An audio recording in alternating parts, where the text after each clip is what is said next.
Have you ever been judged just because of your appearance? Imagine this. You spend nearly $13,000 to buy a first-class ticket. You sit in the seat that's boldly printed with your name on the ticket. But then before the indifferent gazes of the entire cabin, you are dragged out of your seat without a word of apology, without a single question. Why? Because people assume you don't belong there. When Malik Rivers, a powerful black entrepreneur and the CEO of Celestia Airlines, was pushed down to economy class, it wasn't just his self-respect that was trampled. There was a system quietly behind it all, where bias wears the cloak of procedure, where prejudice hides behind VIP guest rules, where polite smiles mask the cruel discrimination. But they didn't know. The person they looked down on was the one who held the power to change it all. In today's story, you'll witness an unexpected reversal, when the one who was humiliated becomes the one in control, when the seemingly invincible system begins to crumble from the inside. If you're ready to hear a shocking story about self-respect, justice, and change from within, share this video and subscribe to the channel so you won't miss other moving and awakening stories. Now, let's embark on this journey together. They wrote 5 words in red ink on his food tray: African American Special Sensitive Case. That's how they labeled him. Not by name, not by status, but by the color of his skin. A few minutes earlier, they had pulled him out of first class in front of the entire cabin, regardless of his ticket membership status or dignity. The flight attendants were unwavering. The passengers were silent. Not a single person, not a single word questioned who he truly was, because they assumed they knew enough. What they didn't know was that they had just humiliated the very owner of the airline they were working for. This wasn't just a flight error. This was a perfect lesson in how prejudice hides behind what's called protocol and how it crumbles when the truth walks down the aisle. Malik Rivers stepped forward with calm poise, the sound of his handcrafted Oxford shoes tapping on the cold tile of the jet bridge. It was early morning at Logan International Airport Terminal, a Gate 7. But the chaos outside the gate didn't creep into this exclusive hallway. Inside the VIP boarding area, the lighting was soft, the air conditioning cool, and the carpet felt like velvet underfoot. He was used to this quiet luxury, or at least he used to think he was. In his custom-tailored charcoal gray 3-piece suit, Malik Rivers looked every bit the part of a top-tier leader. At 39, the founder of Everest Capital Group had built both a reputation and a fortune. $280 million with an investment portfolio spanning from fintech to aerospace. The number of commercial flights he took each year was enough to earn him the rare Diamond Royale membership with Celestia Airlines. Yet all of those achievements seemed irrelevant the moment he entered the cabin. He had chosen seat 1A for a very specific reason. As a tall man, he needed space, privacy, and quiet to get some work done on the 4-hour flight to San Diego. Malik carefully placed his leather briefcase under the seat in front of him, and as he buckled his seatbelt, he heard the sound of high heels approaching. A figure cast a shadow over him. "Excuse me, sir," a sweet voice spoke, though tinged with a hint of coldness. Malik looked up. The name tag on the uniform read, Samantha Price, first-class lead attendant. "I'm sorry, but this seat is actually reserved for Platinum Legacy passengers. I'll have to ask you to move." Malik blinked, momentarily confused. He unbuckled his seatbelt, pulled out his boarding pass, and silently handed it to her. Samantha took the boarding pass with feigned politeness, narrowing her eyes.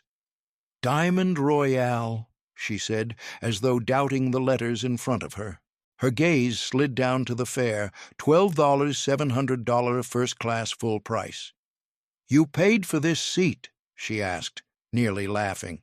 "Yes," Malik replied evenly, "booked 3 weeks in advance. Seat 1A. Samantha handed the ticket back, but still blocked the aisle. She cleared her throat and leaned in closer. It's just Mr. Winston Harrington of 4 usually sits here every flight. He's one of our longest-standing Platinum Legacy customers. We try to keep his seat consistent." "I understand," Malik replied calmly. "But I don't think personal preferences should override a prepaid reservation."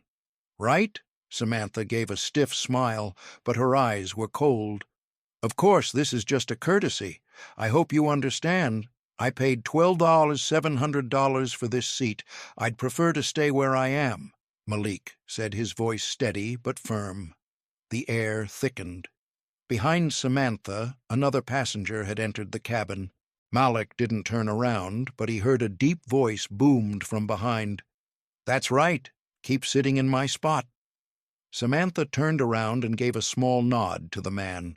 Winston Harrington IV, with white hair, a costly linen suit radiating wealth and old-world power. He placed his carefully manicured hand on Malik's armrest and smiled as though he was used to being given special treatment. "Mr. Harrington," Samantha said, with a tone full of respect. "We're just making adjustments." "It'll be sorted out shortly." Malik slowly folded his tablet. The quiet atmosphere of first class was now taut like a drawn string, and people's eyes began to glance over. Harrington leaned down close to Malik. "Kid, I sit in that seat every Tuesday for the last 6 years. I'm sure you understand why I consider it mine." Malik turned his head slightly. "Consider it sure," he repeated, but not truly. The smile on Harrington's face disappeared.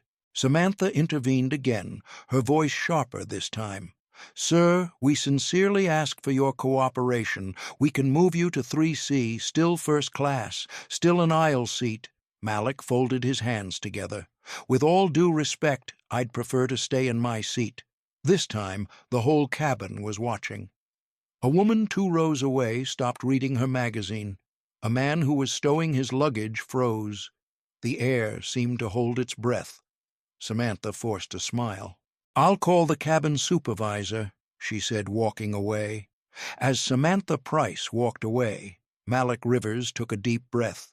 The scrutinizing looks at hotel reception desks, the silent evaluations at golf clubs, the brief glances at car dealerships, Malik was all too familiar with them. This subtle discrimination was no stranger to him, but that didn't mean it was something he could accept. Winston Harrington IV still stood behind Malik, arms crossed occasionally, letting out an exaggerated sigh as if to pressure him. "Not everyone understands how things work," Harrington muttered loudly enough for Malik to hear. A few minutes later, Samantha returned, accompanied by a tall man in a navy blue suit. The name tag on his uniform read, "Eric Dalton, Passenger Cabin." Supervisor Eric's face showed no emotion except for the stiff professionalism that seemed to radiate from him.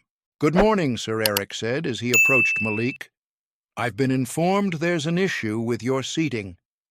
"There is no issue," Malik replied nonchalantly. "This is the seat designated by my ticket. I have confirmed my Diamond Royale status." Eric glanced at the ticket, nodded, and then turned to Samantha to ask quietly, "Did he get upgraded?" "No full-price ticket," Samantha answered, her voice stiff. Eric hesitated for a moment, then turned back to Malik, trying to keep his tone friendly. "We understand this is your seat. However, sometimes to ensure smooth operations, we make slight adjustments to prioritize our long-term customers." Malik looked Eric straight in the eye without flinching. "And let me confirm once more, I will not be moving. If necessary, feel free to report to your superiors." The tension in the cabin became even heavier. Eventually, Eric had no choice but to nod.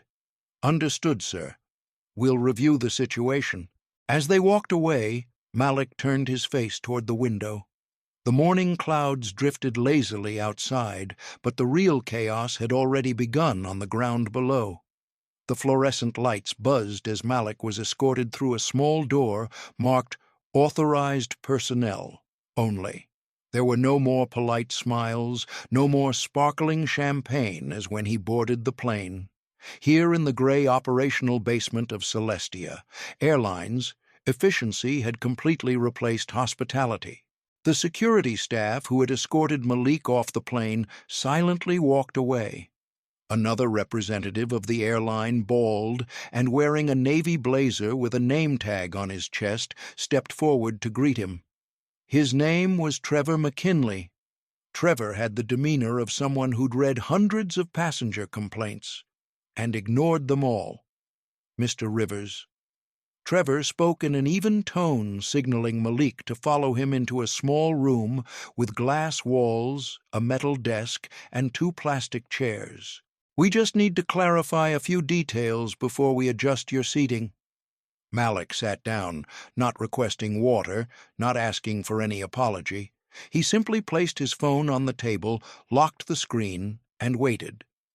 Trevor stood swiping his finger across the tablet, tapping a few commands. "Your ticket," he said flatly, "has been flagged by the system. It seems the payment triggered a verification alarm. This happens fairly often, especially with high-value tickets and short confirmation windows. Sometimes it's just a system error," Trevor added with a hollow laugh. "But in your case, the system flagged it as potentially fraudulent." Malik raised an eyebrow, his expression unchanged. "Fraudulent." Trevor repeated his smile, rehearsed. "We've had cases where stolen corporate cards were used to book First Elite tickets." Malik's voice remained calm, but carried an icy sharpness. "Are you insinuating that I'm like those people?" Trevor casually leaned on the edge of the desk, trying to maintain composure. "It's not about appearance, Mr. Rivers. It's simply a verification process." "Then go ahead and verify this," Malik replied, pulling out a black leather folder from the inside pocket of his suit. He opened it and placed it in front of Trevor. Inside was a printed transaction receipt, clearly marked with Everest Capital Group's letterhead, full account, details, transaction code, and an official confirmation signature. "I paid $12,700 right after confirming the booking charged to my corporate account." Trevor glanced at the documents, then looked up at Malik. "You're the CEO of Everest Capital Group, the founder sole owner." Malik confirmed. "You can check the state business registration if you need." Trevor gave a weak laugh, this time more irritated. "Sometimes just the paperwork and logo aren't enough, especially when a name we've never seen before shows up." Malik's gaze sharpened his eyes, cutting through Trevor like a scalpel. "You mean when someone like me sits in seat 1A, it requires extra scrutiny?" Trevor quickly corrected himself. "I'm just saying protocols exist to ensure safety for everyone. If you had booked through an assistant or a representative office like many leaders do, maybe everything would have matched your data profiles better." Malik's patience was wearing thin, but his expression remained unchanged. "Your system failed to confirm a valid transaction. Your staff forced me off my seat, humiliated me in front of dozens of people. And now you're suggesting I'm the problem." Trevor forced a thin, paper-like smile. "Sir, I'm just trying to assist.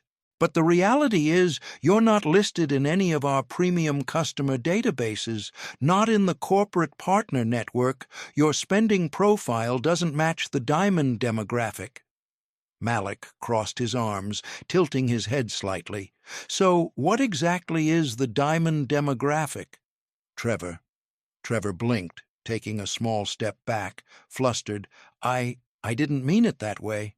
"No," Malik Rivers asked, his voice lowered but sharp. "So what exactly are you trying to say?" Trevor McKinley opened his mouth, then closed it, unable to speak. He took a step back quickly, swiping his hand over the tablet screen, tapping a few commands. "I'll send this up for final review," Trevor said quickly. "If approved, we'll upgrade you to another First Elite seat." "I don't need another seat," Malik replied, his gaze unwavering on Trevor. "What I want is accountability." Trevor tilted his head, his tone sounding almost defensive. "Sir, you were only removed from your seat due to a conflict with a VIP customer. That's all. No one intended to offend you." Malik slowly stood up. "You don't need to try to offend me. You've already succeeded." For the first time, Trevor showed clear signs of discomfort. He shifted his weight, uneasy. "Look," Trevor said, trying to regain his composure, "if we could arrange for you to return to your seat and let this go." "Do you think I'm upset just because of a seat?" Malik cut him off, stepping forward, making the room seem a few degrees colder. "Do you think I'm angry because I didn't have enough leg room or a glass of champagne in first class? No, it's because you didn't think someone like me could possibly deserve that seat, and instead of checking the facts, you chose to remove me." Trevor swallowed hard. "We're just following protocol." "No," Malik replied firmly, "you're following prejudice, wrapped up in what you call policy, hidden behind procedures cloaked in customer service." Trevor didn't respond. The tension in the room was thick enough that any spark could ignite it. Finally, Trevor bowed his head and glanced back down at the folder in front of him. "We'll contact you within the hour." Malik gathered his folder, tucked it under his arm, and left the room without saying another word. In the cold hallway, Malik caught the eye of a young female staff member, petite, wearing a headset, working diligently. She gave him a small smile. No words, no explanations, just a quiet nod. Malik passed her by, his steps steady calm. What rose within him wasn't anger, it was strategy. The walk back to the boarding gate felt endless. This time, no one was escorting him, just a low-ranking gate attendant too afraid to look directly at Malik. She led him back to the plane from which he had been forcibly removed 20 minutes earlier. But this time he didn't walk through the first-class aisle. He had to board through the mobile stairs at the rear of the plane. No apology, no explanation, just a cold beep as his ticket was scanned, and the mechanical phrase, "Mr. Rivers, your ticket is confirmed." The stairs creaked as they pressed against the back of the plane.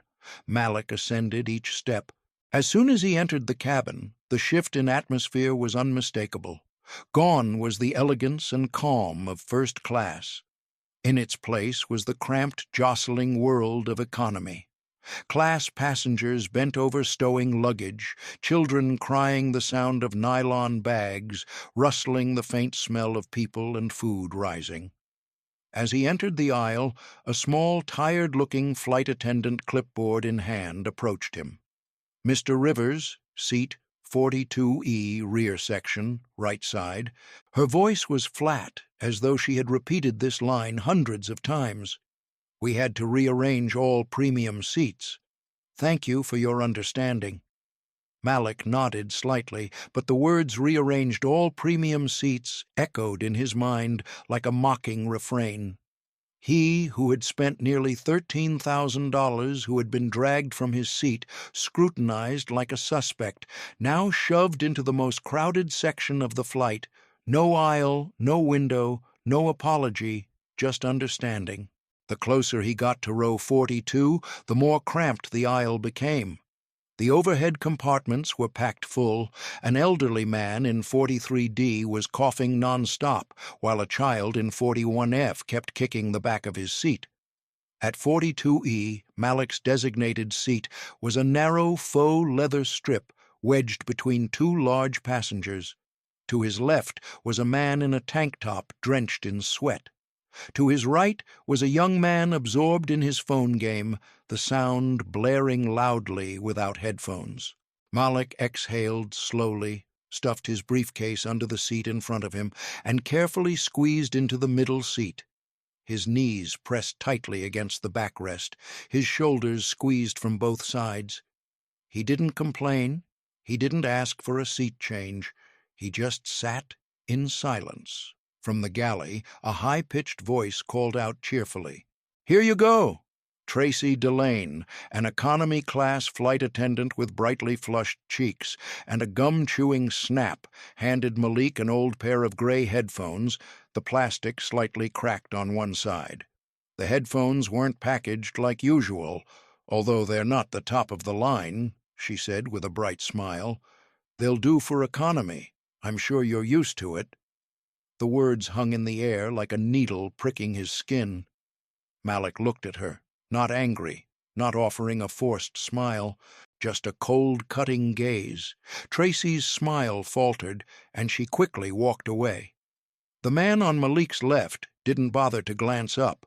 The one on his right burped lightly and continued playing his game. The cabin lights dimmed, signaling the impending takeoff, but Malik's mind was clearer than ever. He reached into his briefcase not to pull out his tablet, nor to find something to distract him. He took out a small notebook. The pages inside were reserved for thoughts never meant to be shared. Malik Rivers clicked his pen and hurriedly scribbled 2 short lines in his notebook. 1 flight, 2 different worlds. This seat isn't an insult, it's a mirror. A baby began crying loudly from the back. The sound of food trays clattering against the backs of seats echoed through the cabin. Malik closed the notebook, slipping it into the leather pouch on the side of his seat. The irony of the situation was not lost on him. Just hours ago, Malik had been standing on a stage accepting the Outstanding Leadership Award from the National Business Equity Coalition. His speech was titled, "Rebuilding Power Diversity," at the decision-making table. Yet here, he was sitting in the worst middle seat on the plane, a seat he had paid for with a first elite fare. Not because of a mistake, but because someone wanted to send a message, and that message was crystal clear. He was not welcome. Not in first class, not among the likes of Winston Harrington IV, nor with the flight attendants who wore forced smiles to maintain that order. Malik exhaled slowly as the plane rolled down the runway. The raindrops lightly tapped against the foggy window, reflecting his heavy, detached, indifferent mood. He closed his eyes not to sleep, but to replay everything they had done to him. Every glance, every word, every unspoken rule disguised as procedure. Somewhere up near the front of the plane, perhaps someone was stretching their legs, sipping bourbon in seat 1A. By accident or on purpose, they were occupying the seat that should have been Malik's. But Malik wasn't angry. He was calculating, he was observing, he was preparing, and no one on this plane, whether in first class, the aisle seats or the service aisle, realized that this wasn't the end. This was the beginning. The engines stabilized as the plane reached cruising altitude. The seatbelt sign turned off with a soft ding. Malik remained seated in 42E. His back slightly curved from the stiff seat back, his elbows wedged between 2 unfamiliar shoulders. He didn't touch the old headphones left on the tray table. They lay there like an unnecessary old forgotten item. Not because Malik despised them, but because he needed focus, not distraction. From the front, a subtle movement began spreading down the aisle.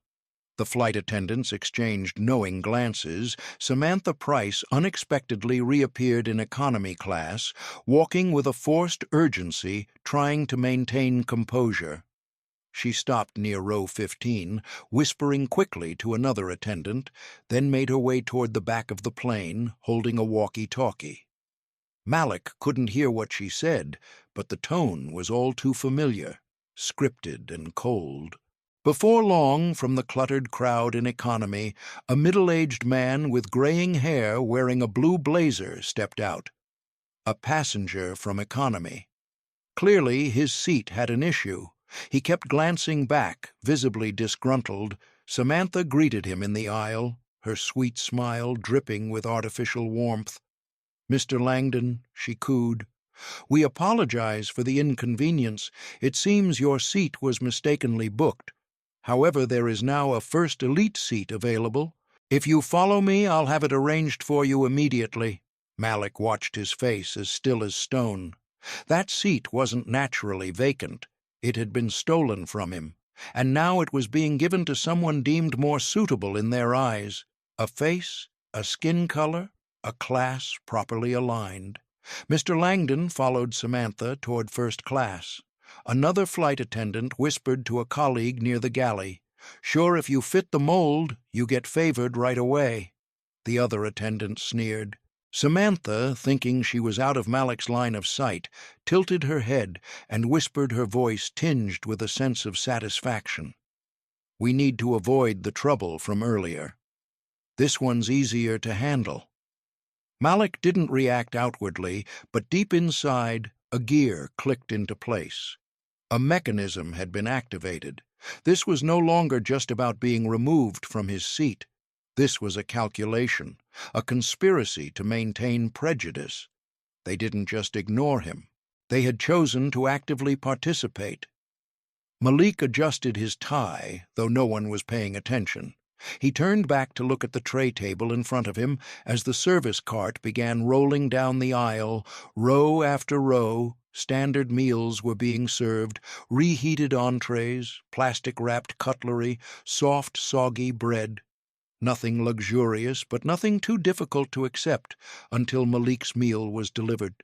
Tracy Delane returned her smile, stiff, handing Malik a sealed food tray, a can of soda, and a set of poorly wrapped cutlery in a napkin.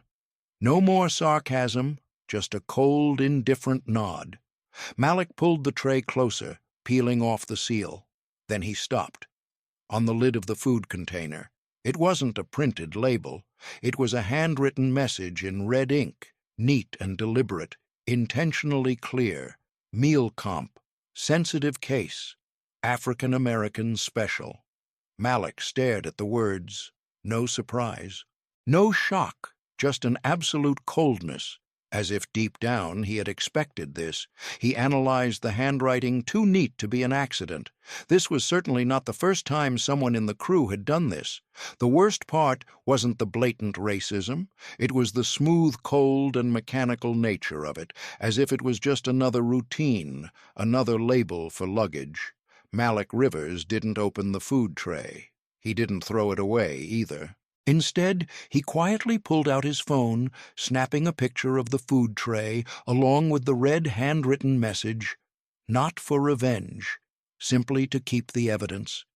Once he was done, Malik gently pushed the tray back to the edge of the table, then pressed the call button on the overhead panel. Tracy Delane returned almost immediately. "Yes, sir?" she asked. Malik didn't need to raise his voice. He simply asked gently, "Who wrote this?" Tracy looked down at the tray, her smile trembling for the first time. I'm not sure, sir. The meals are usually pre-prepared in the galley." Malik held her gaze, his eyes cold, unwavering. "This handwriting is fresh. Someone added it after I was moved." Tracy hesitated, her voice lowering. "It could be a note from the inventory department," Malik interrupted, still calm. "Look me in the eye and tell me this is just a standard procedure note." Tracy didn't respond. "All right," Malik said, nodding slightly. Tracy mumbled that she'd check with the lead flight attendant and hurried off faster than when she arrived. The man on Malik's left leaned over and whispered, "Geez, I'm sure they didn't mean anything by it." Malik didn't turn to him. He didn't reply. He just turned his head and looked out the small window once more. He remained seated in silence. Because this wasn't just about a handwritten note. This was an entire system, a culture that allowed this to happen, a mechanism of prejudice disguised as procedure, an unspoken order that accepted insults as long as they were written, small, spoken softly, and didn't disturb the surface. As the plane hummed through the high skies, Malik's thoughts flew even higher and farther. They wouldn't just hear about him. They would have to answer to him. But first, he needed to observe more, gather more. See how deep this route went, because every glance, every word, every small action was piling up in Malik's ledger, and that ledger was nearly full. The plane touched down with a gentle but firm thud. The sound of the wheels screeching as rubber met the runway. Malik opened his eyes as the cabin lights flickered back on. Around him, passengers began the familiar motions, unbuckling seatbelts, opening overhead compartments, murmuring about connecting flights or upcoming dinners. But Malik stayed seated in the middle seat, his hand resting on his briefcase, his eyes deep in thought. The meal with the humiliating note had been quietly collected during the flight. No one apologized, no one mentioned it again. The call button he pressed had never been responded to again. The atmosphere in the cabin was now more artificial than when he first boarded. A crowd began to shuffle toward the rear door. He wasn't invited to leave through the front, of course not. As Malik walked out onto the jet bridge, a man was already waiting. Marcus Boyd, the flight operations manager dressed in his Navy uniform, holding a thin file of paperwork. His posture was perfect, his expression rehearsed to the point of being fake. Malik recognized it all with a single glance. "Mr. Rivers." Marcus nodded politely. "Could I have a moment of your time before you head to baggage claim?" Malik stopped, his lips pressed into a thin line. "Go ahead." Marcus glanced around quickly, then lowered his voice.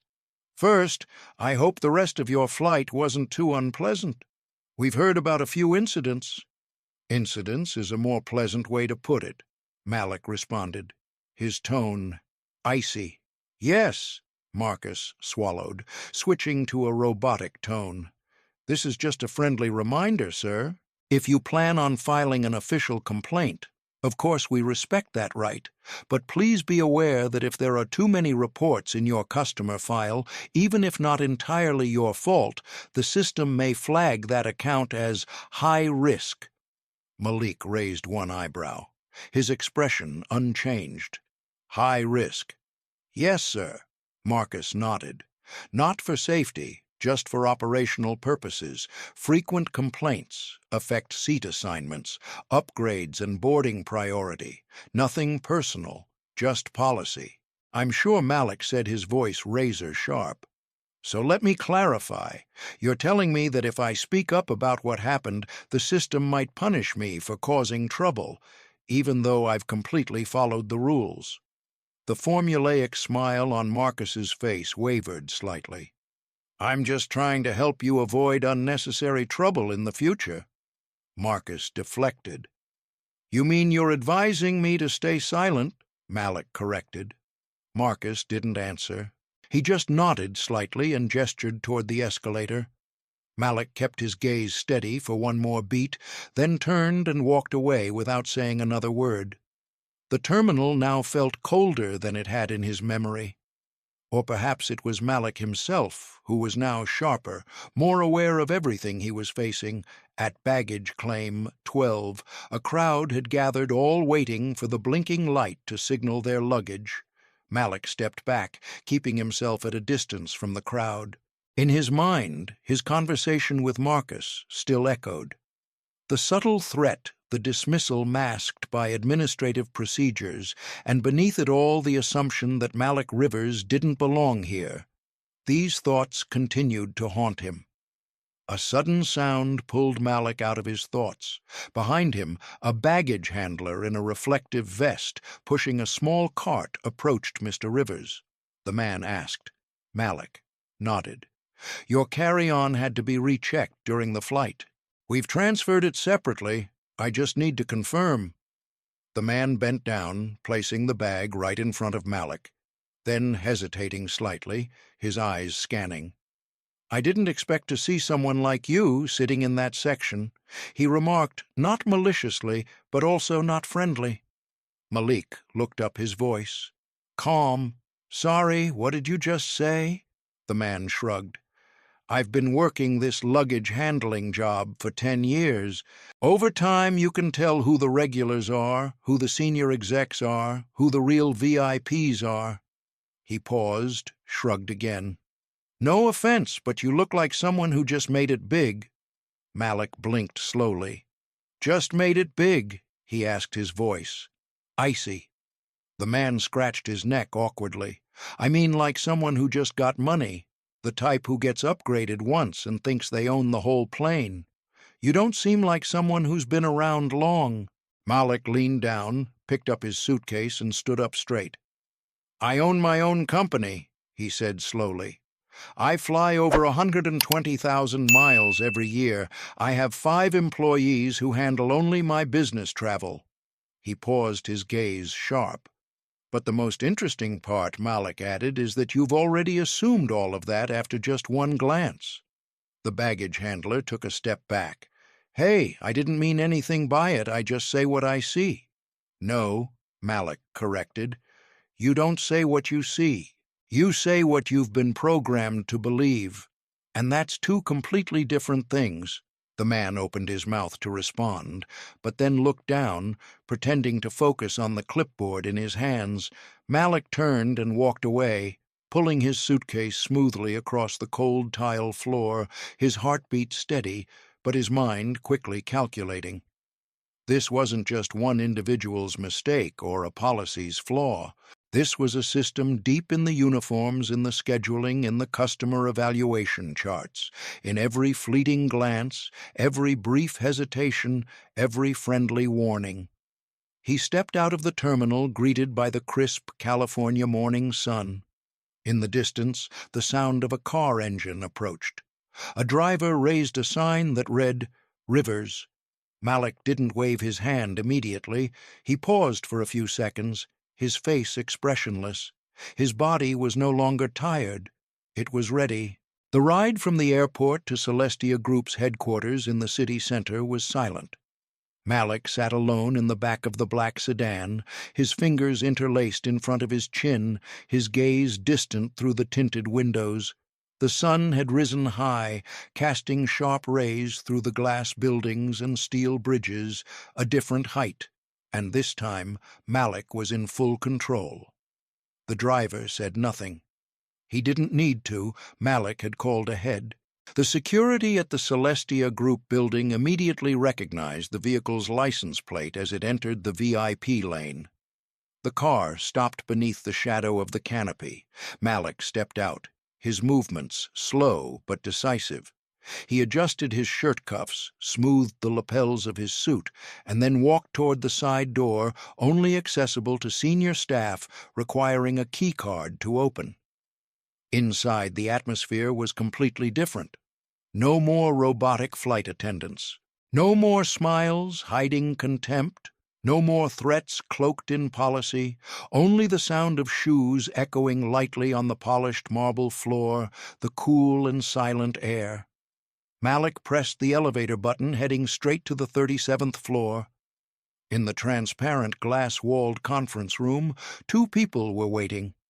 Olivia Cross, the chief legal counsel of Celestia Group, and Nathan Reed, the director in charge of internal governance.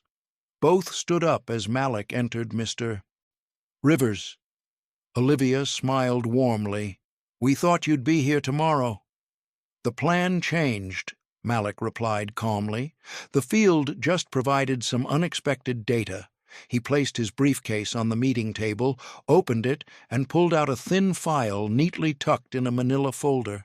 He slid it toward Nathan. The title at the top of the page read, Voting Rights Register of the Board of Directors. The name beneath it, Malik Rivers, Executive Chairman, 26. 4% voting shares, direct oversight of the aviation division. Nathan slowly looked up. Are you activating your special executive rights? Malik nodded decisively. Effective immediately. Olivia leaned forward, lowering her voice.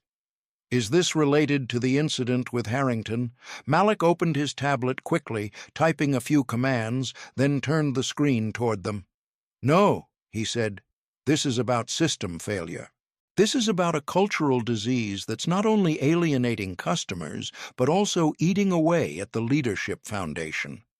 The screen displayed the title, Internal Audit Proposal for Celestia Airlines, Phase 1, Leadership Accountability and Brand Repositioning. He flipped to the next page. A detailed diagram proposed a restructuring package worth $120 million. Each department head was color-coded by field customer experience and diversity inclusion. Two names were highlighted in red. Nathan shifted uneasily in his chair. "You've already started preparing Phase 1. I've been preparing it for weeks," Malik replied, "but today has given me every reason I need to finalize it." He turned off the screen, his gaze cold. Trevor McKinley, Samantha Price, Eric Dalton, Marcus Boyd. "Everyone involved in this morning's incident will undergo direct evaluation. No negotiations, no buffer zones." Olivia raised her eyebrows. "You plan to push this through on your own?" Malik Rivers' voice remained calm. "I don't need approval," he said, "when I'm the one in control." He stood up, grabbed the manila folder, and walked to the large window where the city skyline stretched out before him. "They removed me from my seat simply because I didn't have the look they expected.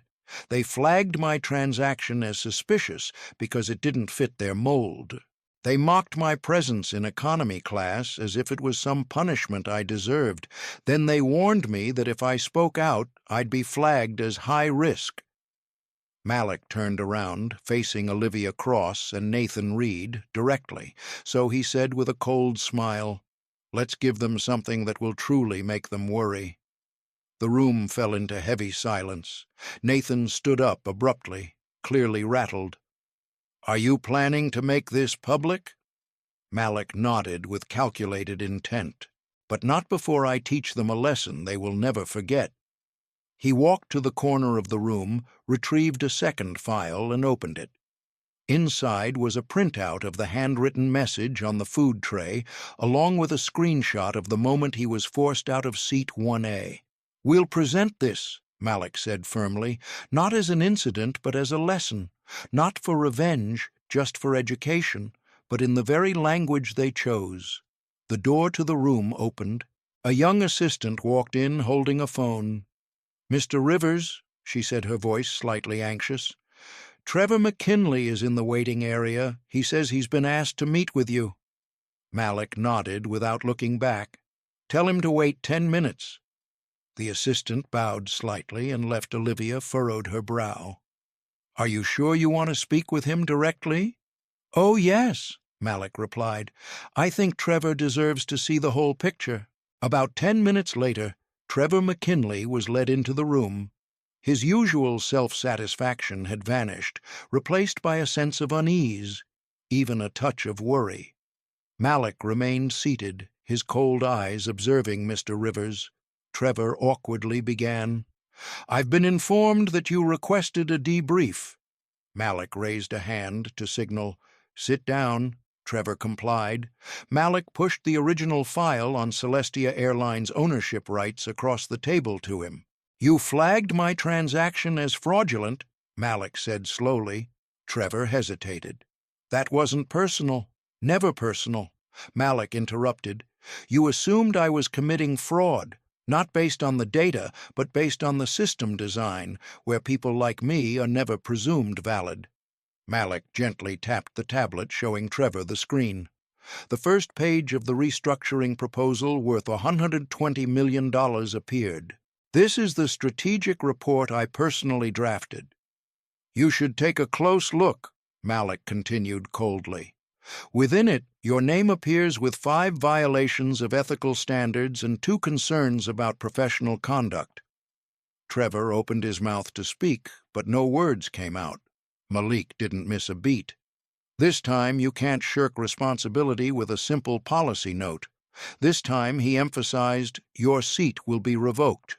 Meanwhile, on the 40th floor of the Celestia Group headquarters, the atmosphere was taut. Bryce Langston, CEO of Celestia Airlines, was presenting the third-quarter financial report when his personal phone suddenly lit up. The screen displayed an urgent call, "Legal Ops. Crisis." Bryce immediately paused mid-sentence, raised a finger to signal a break, and quickly moved toward the large window. Langston, he answered the phone. A breathless voice on the other end spoke quickly, delivering the bad news. "Sir, we've just received confirmation. We had Mr. Malik Rivers removed from First Elite Seat 1A on Flight 274 this morning. The incident was recorded on the passenger cabin camera."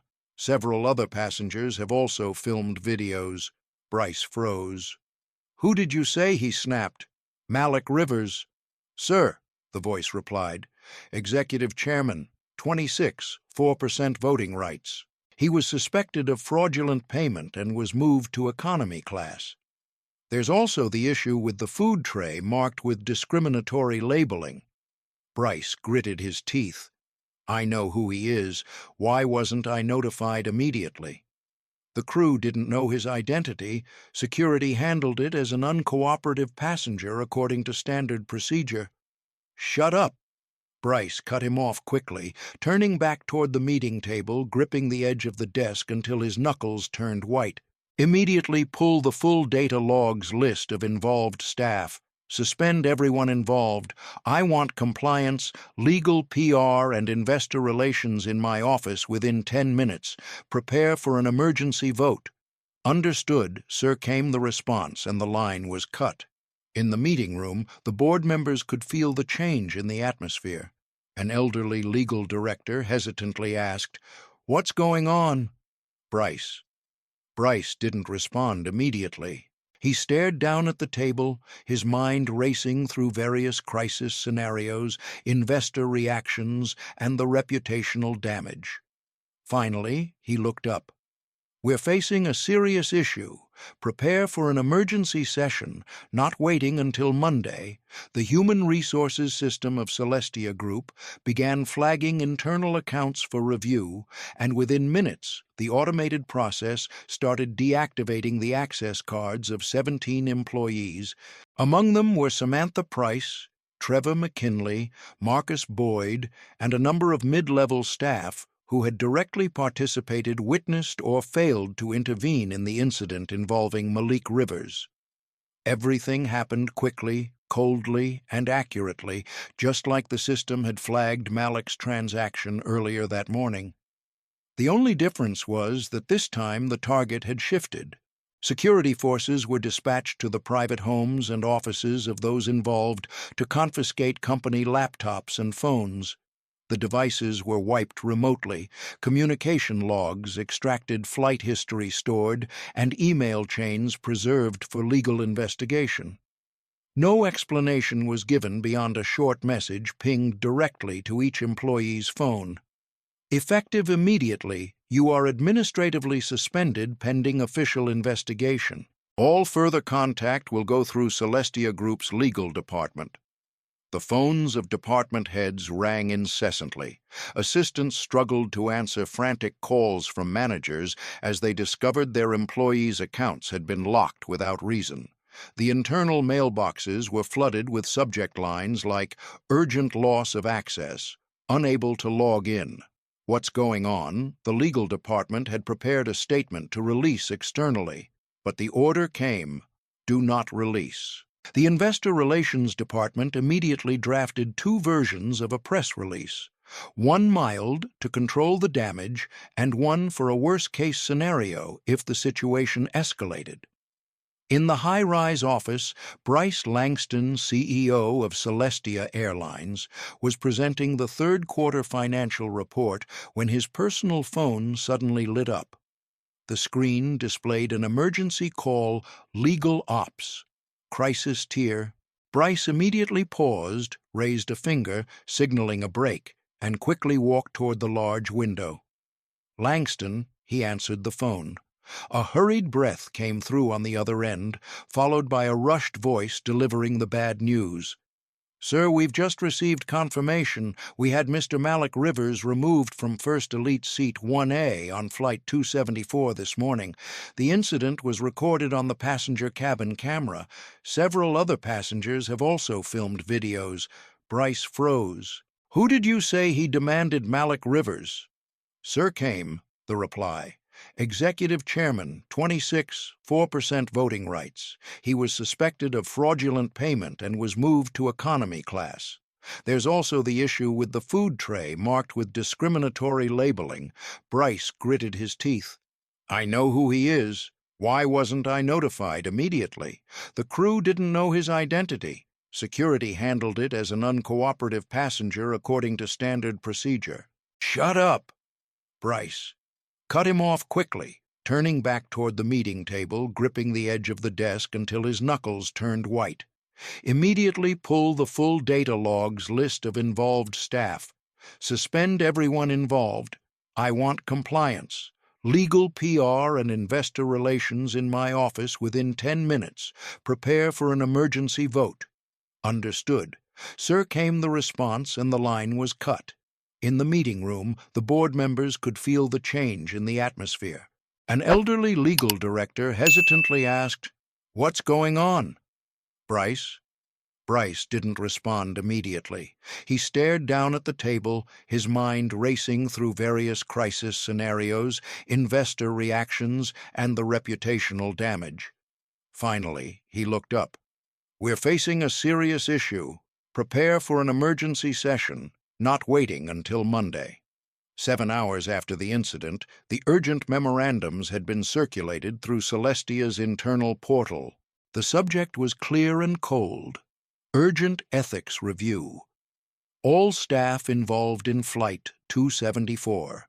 The employees who had once scoffed behind the first-class curtain, who had glared at passengers boarding the plane, now sat silently in their kitchens or living rooms, staring at the screen showing their accounts locked and an invitation to participate in legal hearings.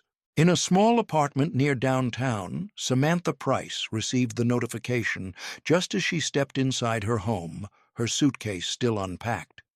Her company access card had been deactivated. The tablet screen flashed with the message, "Device disabled by Celestia Group's security department." Samantha dropped the tablet onto the table, her eyes glued to the notification. The words she couldn't stop reading over and over. "This action is in response to a serious violation of internal customer fairness standards." Not far away, Trevor McKinley received the suspension notice while sitting in his car outside a laundromat.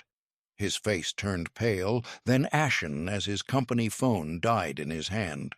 A few streets away, Marcus Boyd sat in stunned silence at a family BBQ when his wife asked, "Why is your phone out of service?"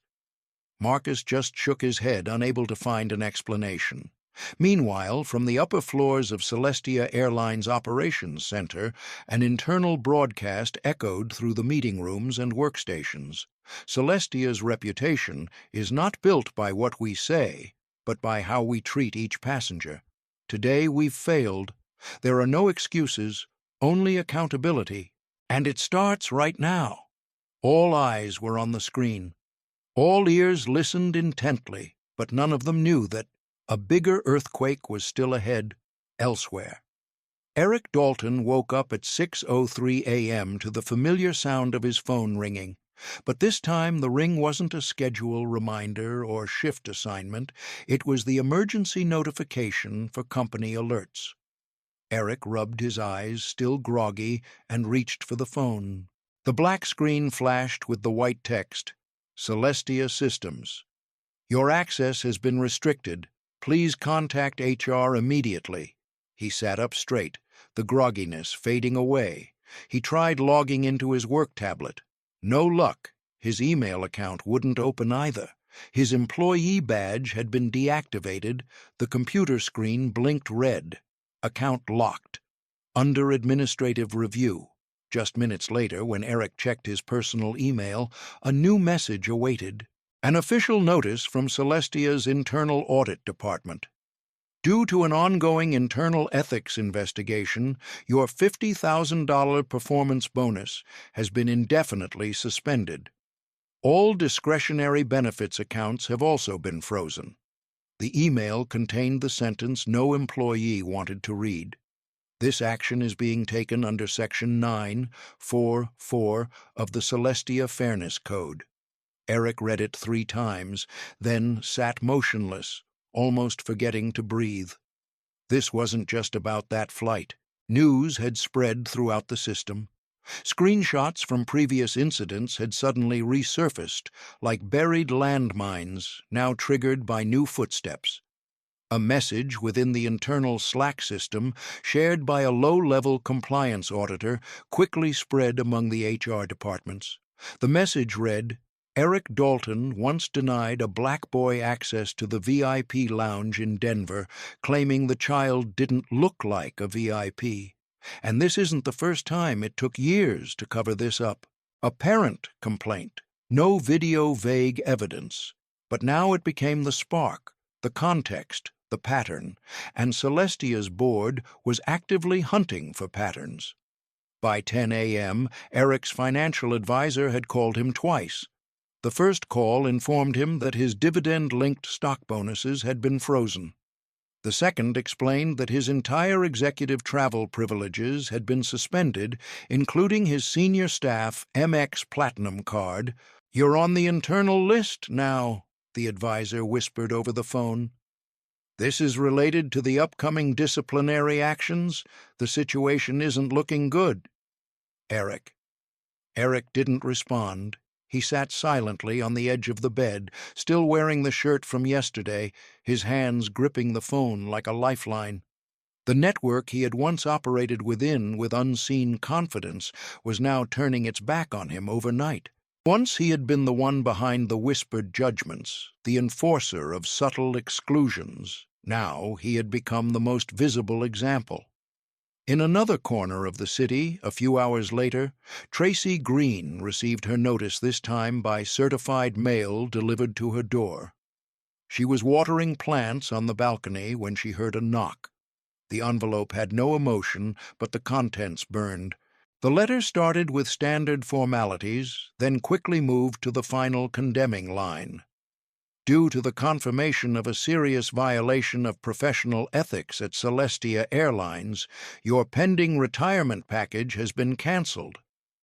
Tracy stared at the words for nearly a minute, trying to digest the reality. She had dedicated nearly 29.5 years to this airline, only 6 months left until retirement, with a $320,000 pension, including company matching and loyalty bonuses. Now it was all reduced to zero. Tracy's knees buckled slightly, and she had to grip the doorframe to steady herself. Inside the envelope was also a memo from Celestia's legal department, quoting behavior violating aviation industry ethics standards in an incident of discrimination involving an executive shareholder. The language was cold, brutal, and there was no way back. Tracy collapsed into the kitchen chair, her hands shaking violently, trying to call her union representative. The phone rang once, twice, and then went straight to voicemail. Meanwhile, in the HR department, rumors began circulating. "She's a liability. Let the process handle it." Tracy scrolled through her phone. One of her close colleagues on the same flight had messaged her from the night before. "They're using the food tray photo as evidence. They've printed it out. And the handwriting. Trace. It's your handwriting." Tracy remembered the moment she had laughed in the galley when scribbling that note. To her, it had just been a joke, just a stupid moment. But now, those 5 words had buried over 3 decades of her career. Her phone rang again. This time it was an unknown number. Tracy picked it up. "Ms. Green." A cold voice came through. "This is Cole from Compliance Review. We require you to prepare for a hearing within the next 48 hours. You are advised not to delete any messages or documents related to Flight 274. "Wait," Tracy stammered. This isn't how this should happen." "Not the way you think," the voice replied curtly. "Simply put, you stood on the wrong side of an irrecoverable moment. The line went dead."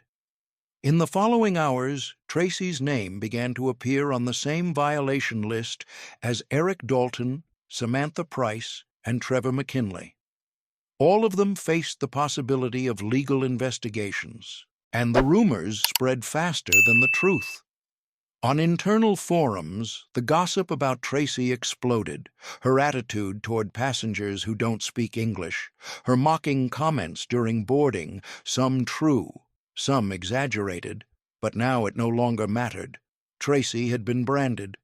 Meanwhile, on the other side of the city, Eric Dalton drove to the bank, trying to access his trust account, but the branch manager shook his head. All your transactions are on hold for auditing, Eric. Celestia has requested to freeze them due to compliance violations. Eric gritted his teeth, trying to remain calm. I'm not a criminal. I was just doing my job, the manager gently replied. The issue is, maybe that job crossed a line. The invisible line that had existed for years, now clearly drawn in bright red ink. It ran through every paycheck, every perk, every cold stare behind the first-class curtain. But the earthquake wasn't over. Not yet. The faces before Eric Dalton were a mix of young activists, social workers, first-time volunteers, and a few individuals who had just completed the court-mandated community reintegration program.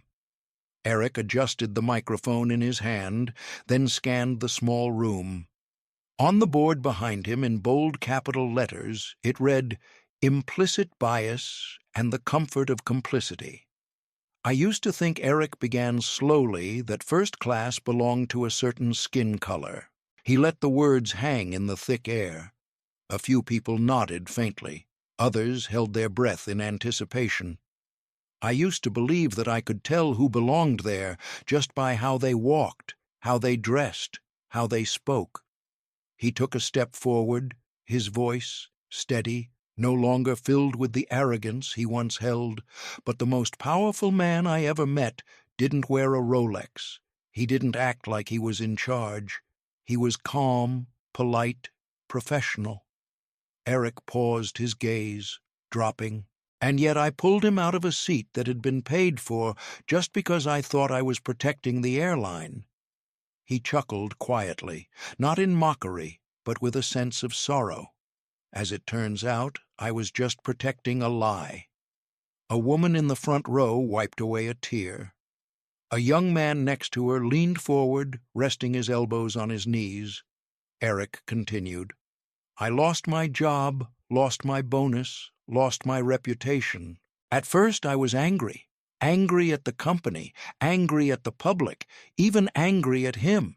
But then I realized none of it was punishment. It was clarity. He clicked the remote, displaying a still image on the screen, a photo of Malik Rivers standing firm in the aisle when he was asked to leave. Seat 1A, Eric didn't need to explain. Everyone understood. This class, he said, is not meant to make anyone feel guilty. It's meant to help us recognize the systems we are unconsciously upholding. He looked around the room, his eyes no longer judgmental but empathetic. We can't fix what we refuse to acknowledge. And I've refused to acknowledge it for far too long. The class ended after 40 minutes, but many stayed behind. One participant approached Eric and said, You've apologized with your presence far better than any speech could. Eric didn't thank them. He simply nodded because he knew he hadn't yet completed the journey. Across the bay in Oakland, Tracy Green was stacking food trays on the stainless steel table of the Mission Harvest kitchen. Her hair was tied back, sleeves rolled up, apron stained with tomato sauce. She had started volunteering just a month after losing all her retirement benefits. At first it was just to fill the emptiness, but over time something quietly shifted in her. It was no longer about guilt, it was about responsibility, the kind that demands action, not just words. As Tracy was washing a pan, the kitchen door swung open. A group of people walked in, shirts, neatly pressed name tags clipped to their chests, clipboards in hand, their voices low but focused. A consulting team conducting surveys at non-profit organizations. Tracy didn't look up right away. She kept her focus on the water running over the cold steel, but then she heard the voice, deep, familiar, steady, no longer cold, but still firm. "Excuse me?" the voice called out. "We're looking for Director Ramos." Tracy slowly turned her head. The man standing in the middle of the group was none other than Malik Rivers. He was speaking with a volunteer, completely unaware of who was in the kitchen. Tracy's chest tightened. The room seemed to spin for a moment. Since that fateful flight, from that food tray, from that last look, she had never faced him. Without thinking, Without hesitation, Tracy wiped her hands dry and walked straight toward him. No introduction needed, no waiting for recognition, simply walking up to face him, Malik stopped talking, his eyes locking with hers. In that moment, it wasn't just his eyes that recognized her. The whole space seemed to fall silent. Tracy didn't extend her hand, didn't offer excuses. She simply spoke her voice, trembling. "That day, I thought I was protecting the standard." She swallowed back tears. "But it turns out I was protecting prejudice." Malik looked at her. No smile, no easy forgiveness. He just nodded slowly, gravely. "I know," Malik said. "Thank you." Tracy stepped back, her eyes blurred with tears, then quietly returned to the sink. Not expecting redemption in just one moment, but she knew she had just begun the journey. Outside, the wind began to pick up. The city was still loud. Buses rumbled. Car horns blared, mingling with the flashing red and green lights. But something deeper had changed. Malik walked out of the kitchen with his team. His steps slowed, not from exhaustion, but from contemplation. Not because of what Tracy had said, but because she had had the courage to say it.